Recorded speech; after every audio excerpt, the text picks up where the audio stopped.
బీఆర్ఎస్కు 781 వార్డులు వచ్చినాయి. 781 వార్డులు వస్తే ఇక రేవంత్ రెడ్డి గారికి కొమ్ము కాస్తున్న కొన్ని దినపత్రికలు వాళ్ళు ఏం రాస్తారండి, బీఆర్ఎస్కి కేవలం 15% వచ్చినట్టు రాస్తారు. అంటే ప్రజలను గుడ్డోళ్ళు అనుకున్నారా, ఎడ్డోళ్ళు అనుకున్నారా, నాకు అర్థం కాదు. ఏబిఎన్ ఆంధ్రజ్యోతిలో బీఆర్ఎస్కు కేవలం 15% వచ్చిందంట. అంటే ఒక అబద్ధాన్ని మళ్ళీ మళ్ళీ మళ్ళీ మళ్ళీ మళ్ళీ చెప్తే అది నిజం అవుతుందని నమ్ముతున్నారా?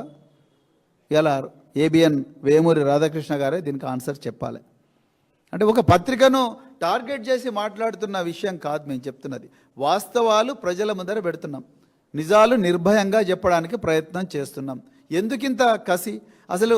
మరి ఆనాడు శ్రీశ్రీ ఏం చెప్పిండు, పెట్టుబడికి కట్టుకథకు పుట్టిన విషపుత్రికలు మన పత్రికలు అన్నాడు శ్రీశ్రీ. మరి దాన్ని నిజం చేస్తున్నారా రాధాకృష్ణ గారు? మీరు ఎందుకింత విషం చిమ్ముతున్నారు? మీరు లెక్కలు కూడా సరిగా రాను ఎట్లా పెట్టుకున్నారు మీరు? ఎడిటోరియల్ బోర్డ్స్లా బ్యూరోలలో ఎట్లా పెట్టుకున్నారు? కనీసం ఆ percentage 781 divided by 2581 multiplied by 100 కొడితే పర్సంటేజ్ వస్తుంది కదా.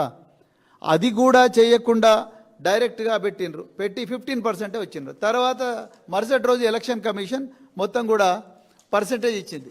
మొత్తం కూడా పర్సెంట్ చాలా క్లియర్గా ఎలక్షన్ కమిషన్ చెప్పింది. 32% మున్సిపాలిటీస్లో వచ్చింది, కార్పొరేషన్లో 29% వచ్చింది. టోటల్గా 29% బీఆర్ఎస్ పార్టీ తీసుకున్న చరిత్రలో ఏ అపోజిషన్ పార్టీ తీసుకున్నంత గొప్పగా 2 సంవత్సరాల్లోనే బీఆర్ఎస్ పార్టీ తీసుకున్నది. అది అందరికీ క్లియర్గా తెలుసు. మీరు నిజం చెప్పండి కదా. నిన్న ఎలక్షన్ కమిషన్ చెప్పిన తర్వాత అప్పుడు మళ్ళీ చేంజ్ చేసి పంపించిండ్రు ఆంధ్రజ్యోతి దినపత్రిక వాళ్ళు. అంటే నేను ఏం చెప్తున్నా అంటే, ముఖ్యమంత్రి గారు ఏవైతే కోరుకుంటున్నారో కొన్ని ఛానళ్ళు, కొన్ని పత్రికలు అదే విధంగా ప్రజలను తప్పుదోవ పట్టిస్తున్నాయి. అది ఇప్పటి నుంచే కాదు, మొదటి నుంచి జరుగుతుంది. ఫార్ములా ఈ కేసు ఇప్పుడు మొత్తం కూడా ప్రజలందరూ కూడా మున్సిపల్ ఎలక్షన్ల గురించి మాట్లాడుతుంటే సడన్గా ఫార్ములా ఈ కేసు గురించి మళ్ళీ లీక్లు. అది లొట్టపీసు కేసు అని ఆల్రెడీ చెప్పడం జరిగింది, తుఫేల్ కేసు అని చెప్పడం జరిగింది.